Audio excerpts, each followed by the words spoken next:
ايه اللي بيميز ايفا كلينيك عن مئات العيادات لزراعه الشعر في مصر؟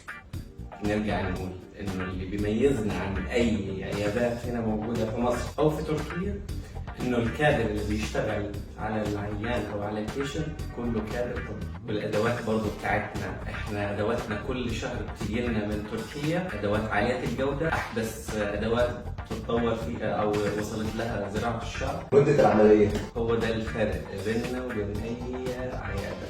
احنا بنقعد على البيشنت شغالين 12 ساعه، كلنا اطباء بنشتغل عشان نطلع اعلى نتيجه واعلى ريزلت. طيب الاسعار، اهم حاجه عندنا الاسعار.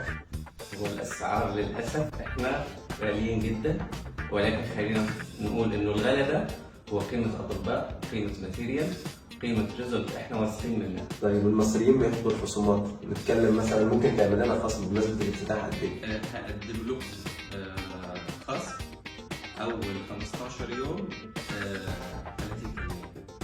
30%. 30%.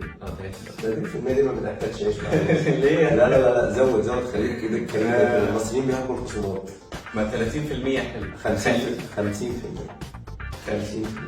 كده 50%. مبروك عليك يا دكتور، سوا 50%. يوم واحد يوم 15/10 اي حد عايز يعمل عمليه زراعه شعر هيتواصل معاهم، والكشف مجانا اصلا يعني انت هتتواصل معاهم بعد كده هيجي يكشف مجانا. عجبك الدنيا والعروض تمام والدكاتره واتعاملت مع الدكتور استريحت نفسيا، نفذ معاهم. الناس دي جامده جدا.